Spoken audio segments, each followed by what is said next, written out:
pakikipagsapalaran ang mga tao sa karagatan. Sa lugar ng Malatabis, Turil, Davao City, matatagpuan ang isang baybayin na matagal nang naging bahagi ng buhay ng mga residente rito. Sa pook na ito, araw-araw pumapalaot ang mga mangingisda. Dito nagsasaya ang mga bata at mula sa malayo, dumarating ang mga turista upang magpahinga at humangas sa kagandahan ng dagat. Ngunit sa gitna ng likas na kagandahan ng Malatabis, unti-unting lumilitaw ang isang problemang matagal nang kinakaharap ng buong bansa. Ang basura sa dagat. Ako din si Ryan Dilbo, 16 years old. Sa aming pagmasid-masid sa lugar, nakilala namin si Ryan Delvo, isang 16 na taong gulang. Si Ryan Delvo ang panganay sa kanilang magkakapatid. Ang kanyang ama ay isang mangisda at kung minsan nagbebenta rin ng uling upang matustusan ang pang-araw-araw na pangangailangan. Ayon kay Ryan, hindi madali ang pamumuhay sa tabing dagat, lalo na kapag ang dagat na dati nilang sandigan ay unti-unti nang nasisira.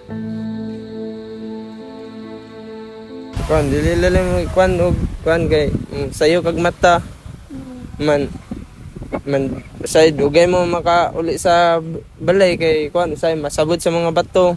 Kailangan mauman og kuan mauman og kuan og mga mangod. Ako na pumiliyok sa kuha pati sa eskwelahan kay kuan kasabaan ta kay ngano daw sige og kalit mga ginaistoryan ako na nagapanagat ko man dili man katuwa na nagapanagat daw ko kasi taga-adlaw naman ako sig kalit. Salamat po ko kay ipasare mo ko bisag ngani kasi ko absent. Ilalim mo bisa kanang tuan kanang yung basura kay dili mo na sa isda makuan god ang imong pukot mo god anak kay mga gisi kay magdagan ba ng mga kuan magdagan ba na kay tungod sa sulog ang kuan mga dagko na kahoy mo bangga sa imong pukot mga gisi banto gulay ko kayo lispait kang kinabuhi walay mabaon ana. Dili kakaon. Mangutang na lang para mabarayan lang inig mapakabalik na ana inig say na may sildo kong papa. Hindi man madali ang buhay ni Ryan Delvo, patuloy pa rin siyang nagsusumikap upang makatulong sa kanyang pamilya. Sa murang edad, natutunan na niyang pahalagaan ang bawat pagkakataong maibsan ng bigat ng kanilang araw-araw, isang patunay ng katatagan at determinasyong hinubog ng buhay sa tabing dagat. Maganda man sa paningin ang dagat ng Malatabis, ang asul na tubig, ang mahinhing hampas ng alon, at ang mga batang masiyang naglalaro sa dalampasigan. Ngunit sa likod ng ganda nitong nakikita ng mata, naroon ang katotohanang pilit tinatago ng alon. Ang dagat ay unti-unti nang nilalamon ng basura, polusyon, at kapabayaan ng tao. Isang paalala na minsan, ang pinakamagandang tanawin ay may madilim na istoryang hindi agad nakikita sa ibabaw. At upang mas maunawaan ang epekto ng basura, nakipanayam kami sa mga residente at mga turistang dumadayo rito. Ibinahagi nila sa amin kung paano naapektuhan ng basura hindi lamang ang kalinisan ng paligid, kundi pati na rin ang kabuhayan at kagandahan ng kanilang lugar.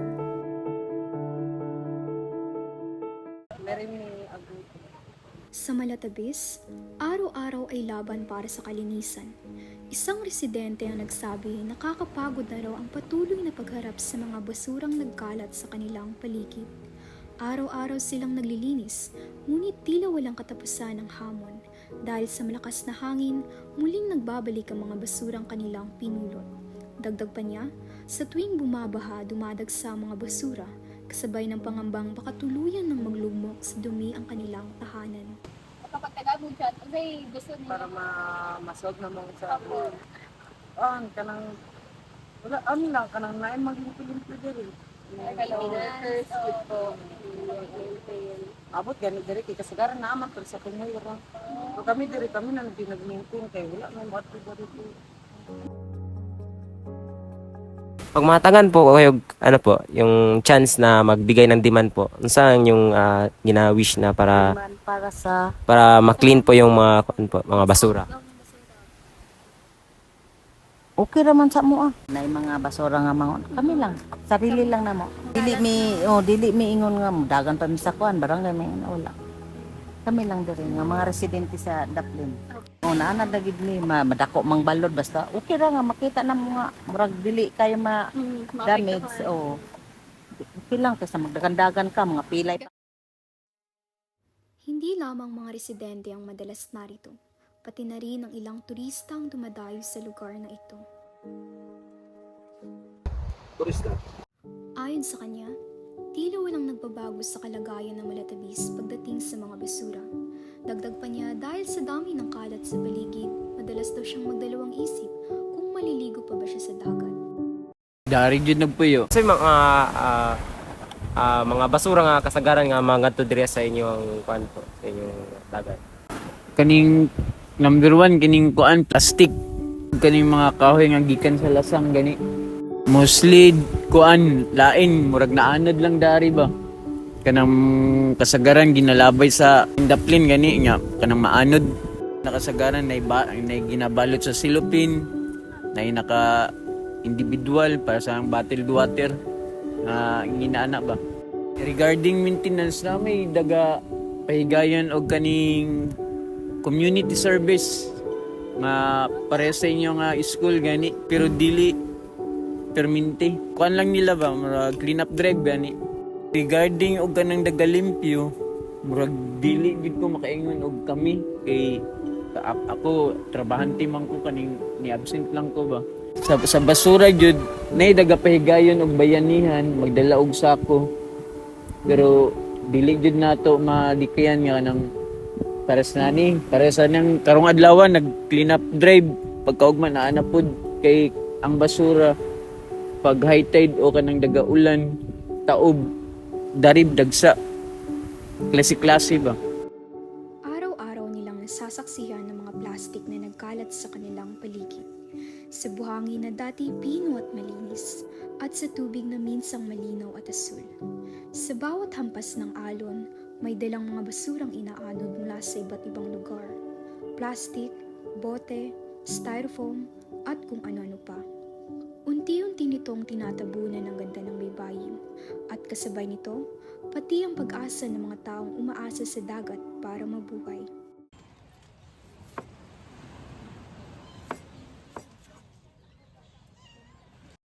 Isa si Leonardo sa mga residente ng Malatabis. Bata pa lamang siya pangingisda ng pangunahing pinagkukunan ng kanilang pamilya ng pang-araw-araw na pangangailangan. Sa bawat paglaot nila ng kanyang ama, bitbit nila ang pag-asang may huling isda silang may uuwi. Ayon sa kanya, malaki na ang pinagbago ng dagat na minsan ay pinagkukunan nila ng kabuhayan. Dati raw, sagana sa isda at malinis ang tubig. Ngunit ngayon, mas madalas na plastik at iba't ibang basura na lamang ang sumasabit sa kanilang lambat. Para kay Leonardo, ang dagat ay hindi na lamang simbolo ng buhay at kabuhayan, kundi paalala rin na kung paanong unti-unti nasisira ang kalikasan dahil sa kapabayaan ng tao.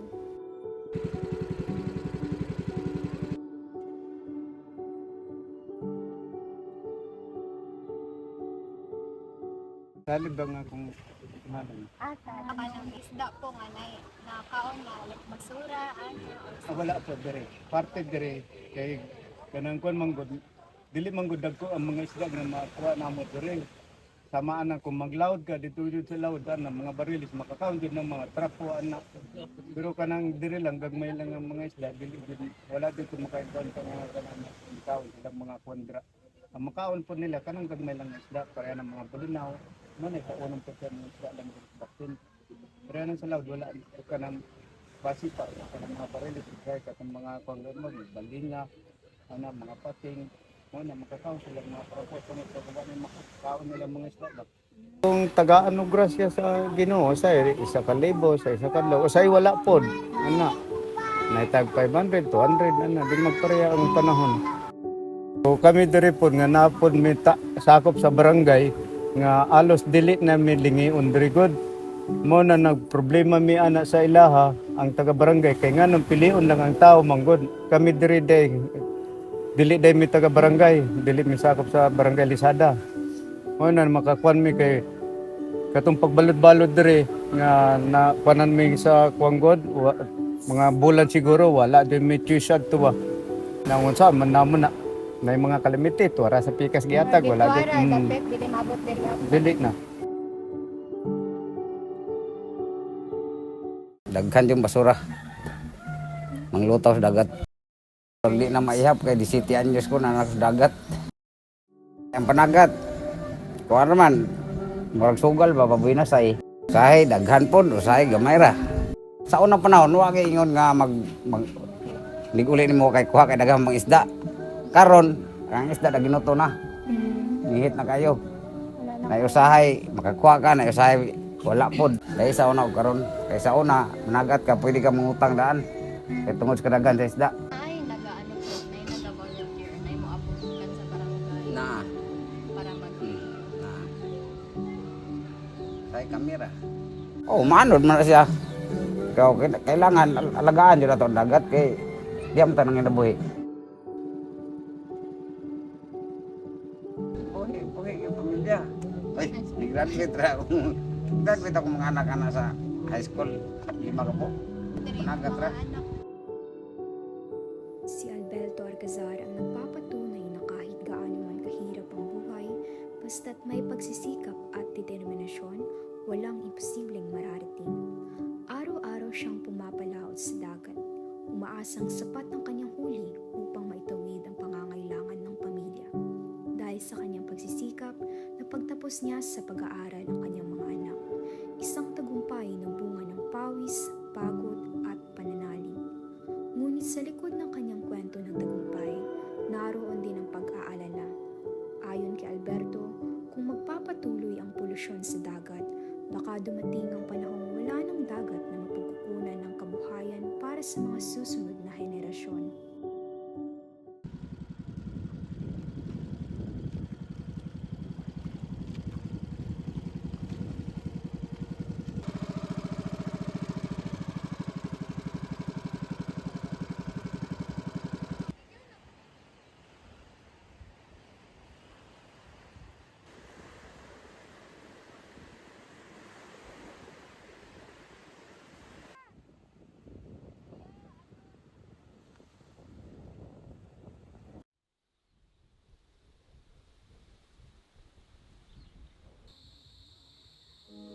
Iba't iba man ang naging karanasan ng mga residente at turista, iisa lamang ang kanilang tinig, ang pagnanais na muling masilayan ang dagat na malinis, buhay at may pagmamalaki. Sa bawat salitang aming narinig, dama ang pagod, takot at pag-asa. Hindi lamang ito usapin ng kalinisan, kundi ng kabuhayan, kinabukasan at dignidad ng mga taong araw-araw ay nabubuhay sa piling ng dagat. Ito ay isang paalala na sa likod ng bawat plastik na inanod ng alon, may tinig na nananawagan. Tinig na humihiling na pakinggan, kumilos at ipaglaban ang karagatang minsang naging tahanan ng buhay. Sapagkat habang patuloy nating binabaliwala ang sigaw ng dagat, unti-unti rin nating nilulunod ang sariling kinabukasan. Kaya't ngayon ang panahon para magkaisa upang sama-samang linisin, pangalagaan at muling buhayin ang dagat ng malatabis.